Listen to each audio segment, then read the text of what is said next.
Hi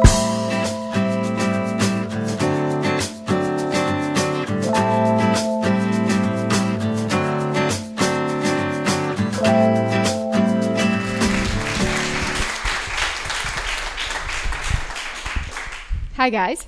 I've had my speech written out because as an anthropologist you write everything down and think thoughtfully about it. So my name is Corina, and during the next 7 minutes I'm going to tell you a story about how an anthropologist gets sucker punched by culture shock. And by the end of it, give you hopefully 3 tips on how you can live through that process, because I don't really believe you can avoid it. So a few years back, I found myself in my favorite Brazilian bar having wine with my therapist. And as the evening was moving on, she started sharing about her struggles with herself.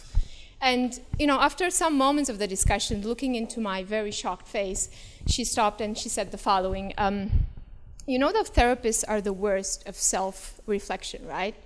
We have no problem looking into your mind and helping you, guiding you through that process of self-reflection, but once we have to do that for ourselves, it's quite hard, and it's not the same thing. And I looked at her and said, yeah, right. She has been like one of the most amazing therapists I have ever had, and I was living at the time in a country who was very good at therapists. Like, on average, Brazilians have 1.3, I think, therapists per inhabitant. It's a it's a very destigmatized practice, and they considered it like yoga for the mind or exercise for the mind. And actually, I had to go to a therapist when I started working in Brazil because for them it was very unhealthy that I didn't. So yeah, having that kind of segue into here I am, so being very surprised of her telling me how difficult it is to be a therapist to herself. 4 years later in front of you, telling you the same thing about myself, an anthropologist, and culture. So as an anthropologist, we kind of get trained at looking at culture, at understanding culture, at being able to spot what makes a culture. And by culture, we mean all of those values and belief systems and rules that groups of people hold together to form what they consider their group identity. And we also are very good at looking at culture shock, which means when 2 cultures come together and they clash around the same thing, but a different set of beliefs that each group holds. So just to give you a short little example using the concept of time. So in Germany, it's very impolite if you don't arrive on time, because time it's a sign of respect towards the other. Whereas in Brazil, it's completely the opposite. When I used to arrive on time on meetings, either I found the room empty or people looking at me confused. Why are you here early? Do you need to prepare something? And I even have a very embarrassing story of arriving at a birthday party and finding the host in her bathrobe. But I had arrived on time as it was said on the invitation, but that's not something that is the actual time in Brazil. So I hope I have able to summarize in these few minutes what we as anthropologists consider culture and culture shock. And in the next few minutes, I want to talk about a personal experience with culture shock. I'm originally from Romania, but before moving to New Zealand, I was living in the Netherlands for some time, particularly in Amsterdam. And when me and my boyfriend decided to move to New Zealand, I was also in that exciting yet I want to throw up process of building a business. And in the Dutch business culture, again, similar to the German one, time is very, very important. It's very precious. And when you network with people, it's very important that you keep it like short and snappy and to the point, and you tell them immediately why are you there, what do you need, how can you help, how can they help you back. Otherwise, it's considered incredibly unpolite. And I had to learn that, mind you, the hard way moving there from Brazil, where in the business networking environment, you use these amazingly beautiful word salads that take a long time to get to the point, but actually that's the point, because in Brazil, time is not a measure of connection. It's that process of emotionally linking yourself to another that matters.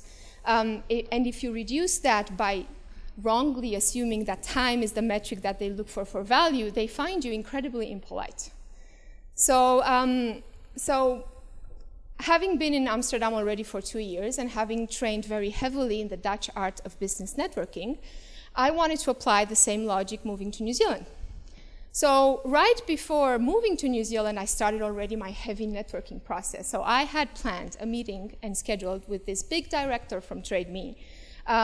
So right in the same day that I was landing in New Zealand from Amsterdam, I had this meeting planned in a little cafe in Ponsonby. And it was a Saturday, and I was suited up, and I had all of my pitch ready to tell him why anthropology in New Zealand is the best thing ever in 25 seconds.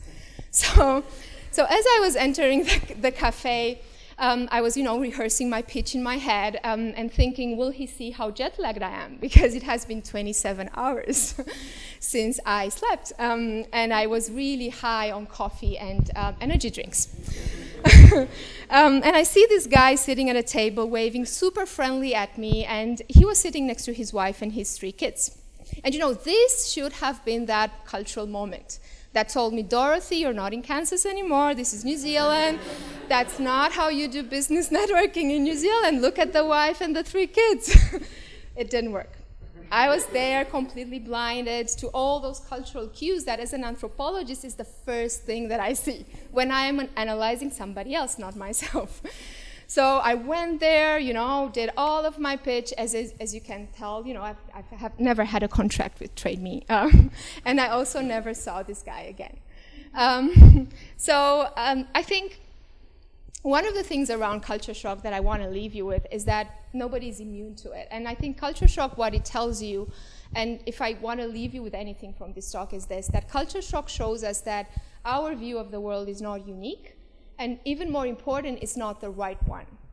And this is something that is kind of difficult to embody in your own experience, and moving from one country to another makes it easier, but not perfect.